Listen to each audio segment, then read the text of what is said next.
ಇನ್ನು ಬೆಳಗಾವಿಯಲ್ಲಿ ಮಹಾಮಳೆಯ ಅಬ್ಬರ ಮುಂದುವರಿತಾ ಇದೆ. ಕೃಷ್ಣಾ ನದಿಗೆ ಅಡ್ಡಲಾಗಿದ್ದಂತಹ ಜಮಖಂಡಿ ಮೀರಜ್ ರಾಷ್ಟ್ರೀಯ ಹೆದ್ದಾರಿ ಬಂದ್ ಆಗಿದೆ.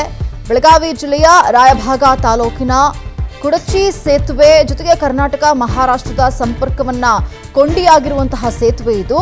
ಸೇತುವೆ ಮೇಲೆ ನೀರು ಹರಿದು ಹೋಗ್ತಾ ಇದೆ. ವಾಹನ ಸಂಚಾರ ಅಸ್ತವ್ಯಸ್ತಗೊಂಡಿದೆ.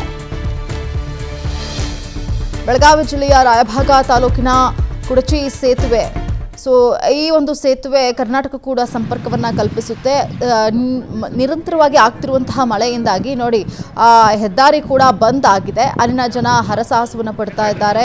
ಒಂದು ಪ್ರದೇಶದಿಂದ ಮತ್ತೊಂದು ಪ್ರದೇಶಕ್ಕೆ ಕನೆಕ್ಟ್ ಆಗೋದಕ್ಕೂ ಕೂಡ ಕಷ್ಟ ಆಗ್ತಾ ಇದೆ. ಬ್ಯಾರಿಕೇಡ್ಗಳನ್ನ ಹಾಕಿದ್ದಾರೆ ಪೊಲೀಸರು, ಯಾಕಂದ್ರೆ ಮುನ್ನೆಚ್ಚರಿಕಾ ಕ್ರಮಗಳನ್ನು ತೆಗೆದುಕೊಳ್ತಾ ಇದ್ದಾರೆ.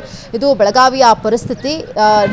ಮಹಾರಾಷ್ಟ್ರದಲ್ಲಿ ನಿರಂತರವಾಗಿ ಮಳೆ ಆಗ್ತಾ ಇದೆ. ಹಾಗಾಗಿ ಅಕ್ಕಪಕ್ಕದ ರಾಜ್ಯಗಳಿಗೂ ಕೂಡ ಈ ಒಂದಷ್ಟು ಎಫೆಕ್ಟ್ ಆಗೇ ಆಗುತ್ತೆ.